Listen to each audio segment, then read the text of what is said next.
I think even an established veteran might have a tough time stepping in here and trying to function with the way that this offense has gone this season. I think a major reason for that is the fact that Jerry Jeudy, for whatever reason, is not himself this year. And remember, Joe Flacco said, as Jerry goes, so goes this offense. And it just hasn't worked out this season. And I'm sure it has a lot to do with the quarterback upheaval, but we saw the sideline confrontation between Shedeur and Jerry. So Mary Kay Cabot just dropped a bombshell that nobody saw coming. She confirmed live on air what we've all been whispering about. There was a heated sideline confrontation between Shedeur Sanders and Jerry Jeudy during the game. And here's the kicker. Kevin Stefanski apparently let it happen, let it slide. While his rookie quarterback is out there fighting for respect, trying to lead this offense, his number one receiver is undermining him right there on the sideline. MK didn't hold back. She straight up said Jerry Jeudy is not himself this year and that the entire offense rises and falls with him. But what happens when your WR1 is publicly clashing with your franchise quarterback? What happens when your head coach doesn't step in? That's the question that's got Cleveland in an absolute frenzy right now. About this and where I think this might be going and what the situation is. I think he's showing some signs that perhaps maybe he actually can be a winning quarterback in the NFL. And the things that I see that make me believe this, and why I think the Browns probably believe this to a certain extent, is the fact that he does sort of have that it factor. He's got a nice, strong arm. He's got the ability to evade the rush. He's showing some things. He's got elite accuracy, a really nice touch on the ball. I think what makes this evaluation difficult. Look, before we dive deep into this mess, let's talk about what Mary Kay Cabot actually revealed. This isn't some random hot take artist or a Twitter troll stirring the pot. This is the Cleveland Browns insider, the woman who has more sources in that building than anyone else in the business. And when she goes on 92.3 The Fan and starts talking about sideline confrontations between your rookie quarterback and your number one receiver, you better believe there's fire behind that smoke. She laid it all out there. The dysfunction, the offensive struggles, the Jerry Jeudy problem, and yeah, the fact that Kevin Stefanski might not be handling this situation the way he should be. Let me paint you the picture of what's really going on in Cleveland right now. You've got Shedeur Sanders, the rookie quarterback who was supposed to be sitting and learning this year. Instead, he got thrown into the fire because the whole quarterback plan went off the rails just 4 weeks into the season. Mary Kay confirmed it herself. This was supposed to be Kenny Pickett starting the season, then transitioning to Dillon Gabriel, and maybe, just maybe, giving Shedeur some games at the end of the year to get his feet wet. But that's not what happened. Not even close. Joe Flacco wasn't playing well. Everyone could see it. The offense was stagnant, lifeless, going nowhere fast, so they made the switch. They put the rookie in. And you know what? Shedeur has actually shown something. Mary Kay said it herself. He's got that it factor. Elite accuracy, strong arm, ability to evade the rush, nice touch on the ball. These aren't just empty compliments. These are the traits that separate franchise quarterbacks from career backups. But here's where it gets messy. Here's where the whole thing starts to unravel. Because while Shedeur is out there trying to prove he belongs in this league, trying to show he can be the answer for this franchise, he's dealing with an offense that Mary Kay literally described as horrible. Her exact words. Not struggling, not underperforming, horrible. That Kevin has suffered from the quarterback situation this year, which didn't go the way anybody expected it to go. This was supposed to be Kenny Pickett starting the season, then moving into Dillon Gabriel, and maybe then starting Shedeur Sanders for some games at the end of the season. And it didn't go that way at all. And I do think that Kevin deserves another chance to come back and work with a quarterback. Mary Kay made it clear that she thinks Kevin Stefanski deserves another chance. She said it's hard for any NFL head coach to win with rookie quarterbacks, pointing to situations in Tennessee and New York where coaches have already been fired, trying to develop young signal callers. She said Kevin has suffered from the quarterback situation this year and that he deserves an opportunity to work with a quarterback who can actually win games. And look, there's merit to that argument. There's logic there. Kevin Stefanski is a good coach. He's shown it before. But good coaches also manage personalities. Good coaches create environments where rookie quarterbacks feel supported, not exposed. And right now, it feels like Shedeur is being left out there to fend for himself. Think about what we know. The offensive line is a disaster. Mary Kay confirmed that none of the starting offensive linemen are under contract beyond this year. Jack Conklin just suffered another concussion. Joel Bitonio, who's been the heart and soul of that line, is playing through pain in what might be his final season. Wyatt Teller is now in a rotation and dealing with a calf injury. The protection is inconsistent at best, not existent at worst. And you're asking a rookie quarterback to operate behind that? With a number one receiver who's apparently more interested in finger-pointing than catching footballs? That's a recipe for disaster. And when disaster strikes, someone has to be the leader in the room. Someone has to step up and say, this stops now.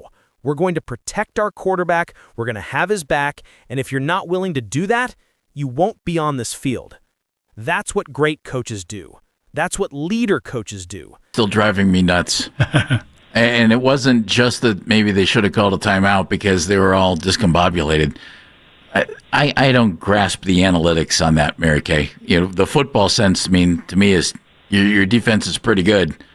You're down by 2. Why would you give your opponent a short field like that? Does Kevin jump to that stuff too quickly? Does he not do the same thing consistently? All that said, or was that the thing to do? Plus, Mary Kay made an interesting point about that controversial 4th down call against the Steelers that everyone's still talking about. Yeah, it looked bad. Yeah, they should have called the timeout because the offensive line was completely discombobulated. But you know what? Heading into that game, this team was 11 of 12 on 4th downs of 4 yards or less. They were leading the league at 89% conversion rate on 4th and 1. So when Stefanski decided to go for it, he wasn't pulling that decision out of thin air. He was trusting the analytics. He was trusting his guys. It just didn't work out. The problem, as Mary Kay explained, wasn't the aggressiveness. It was the execution. It was the substitution issues. It was the fact that they had a rookie quarterback trying to figure out who should be on the field and who shouldn't be, and nobody saved him from that chaos. Somebody should have called the timeout. Somebody should have protected Harold Fenton and Shedeur from being put in that impossible situation. But that's the pattern we keep seeing, isn't it? Shedeur keeps being put in impossible situations without the support structure around him to succeed. And when things go wrong, the spotlight turns to him instead of the failures happening around him. Let's get back to the Jerry Jeudy situation, because this is the real story here. Mary Kay said something that should concern every Browns fan. She said Jerry Jeudy is not himself this year, and that she's sure it has a lot to do with the quarterback upheaval. Wait, hold up. So you're telling me that a professional wide receiver, a guy who's been in this league long enough to know better, can't adjust to playing with different quarterbacks, can't adapt his game, can't be a professional and do his job regardless of who's throwing him the ball? That's not quarterback upheaval, that's a maturity problem. That's a professionalism problem. That's a maybe this guy isn't as good as we thought he was problem. I like that because it keeps him hungry. Shedeur has, exactly. Right? I mean, he has a way of feeling like he has arrived after he wins a game, whether it be preseason or regular season, and he doesn't need to be feeling like he's arrived yet. He needs to stay hungry and just keep working at this. So with all that said, where's Dillon Gabriel stand in this? Well, I wouldn't be surprised if at some point they take And you know why that approach works? Because Shedeur has a tendency to feel like he's arrived after he wins a game. Whether it's preseason or regular season, the kid gets a W and starts feeling himself a little too much. Mary Kay said he doesn't need to be feeling like he's arrived yet. He needs to stay hungry and just keep working at this. That's real talk right there. That's the kind of evaluation that matters. Because the talent is there, the physical tools are there, the confidence is there, but the consistent week-to-week execution, that's what needs to be developed. And you know what makes that development harder? Having to deal with receiver drama, having to manage sideline confrontations, having to wonder if your number one target is actually going to show up and do his job. Shedeur didn't sign up for that. He signed up to play football, to lead an offense, to prove he belongs. And right now, he's doing that despite the chaos around him, not because of any support system helping him succeed. Mary Kay also dropped this interesting tidbit about Dillon Gabriel. She said she wouldn't be surprised if at some point the team decides they need one more game or two more games of Dillon Gabriel for more data. But then she immediately said she doubts that's going to happen. She thinks it's going to be Shedeur and the rest of the way because the team sees something in him. They need to know if they have to draft a quarterback in April, they have to answer that question. And that's the entire evaluation right there, isn't it? Do they have their guy or not?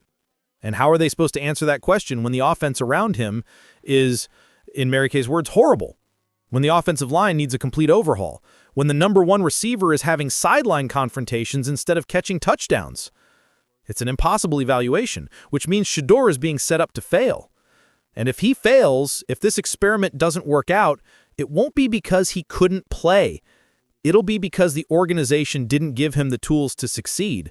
It'll be because Stefanski didn't create the right environment. It'll be because Jerry Jeudy was more concerned with his own frustrations than helping a rookie quarterback grow. Here's the bottom line. Mary Kay Cabot, the most plugged-in Browns reporter in the business, confirmed that there was a sideline confrontation between Shedeur Sanders and Jerry Jeudy. She confirmed that the offense is horrible. She confirmed that Jerry Jeudy is not himself this year and that the entire offense rises and falls with his performance. And when you connect all those dots, when you look at the full picture, you realize that Shedeur Sanders is fighting an uphill battle that he shouldn't have to fight alone. They've got these 2 first-round picks that they can use on maybe an offensive lineman, a tackle, a wide receiver. So that's why it's so imperative to figure out exactly what they have here, because that line does need an overhaul. And I'll tell you, Joel Bitonio is playing some of the best ball of his career despite everything going on around him. He's number 12 right now, according to the PFF offensive line rankings, and he's just playing lights out for someone of his age who... Kevin Stefanski needs to step up. He needs to manage this locker room. He needs to protect his rookie quarterback from unnecessary drama. He needs to hold Jerry Jeudy accountable for his performance and his behavior. Because if he doesn't, if he continues to let this dysfunction play out on its own, he's not just failing Shedeur Sanders, he's failing the entire organization. Shedeur has shown enough in his limited action to prove he deserves a real shot. Mary Kay said he's got elite accuracy, a strong arm, the ability to evade the rush, and that it factor. Those are franchise quarterback traits. Those are the building blocks of something special. But talent alone doesn't win in the NFL. You need support. You need structure. You need leadership from your head coach and buy-in from your teammates. Right now, Shedeur's got the talent. The question is whether Stefanski and this Browns organization are going to give him everything else. So here's what I want to know from you. Do you think Stefanski should have stepped in and shut down the Jeudy-Shedeur confrontation immediately? Or do you let players work it out themselves? Is Jerry Jeudy the problem, or is it the quarterback situation that's making him look bad? And most importantly, do you believe Shedeur Sanders can be the franchise quarterback in Cleveland? Or should they use one of those first-round picks on another QB? Drop your thoughts in the comments. Let's have a real conversation about this, because the next 5 weeks are going to define everything for this franchise. They're going to determine if Shedeur gets a real shot. They're going to determine if Stefanski keeps his job. And they're going to determine if Jerry Jeudy is part of the future or part of the past. If you made it this far, hit that subscribe button. We're going to be breaking down every single game, every single decision, and every single drama bomb that drops in Cleveland for the rest of this season. You don't want to miss what's coming next. Trust me,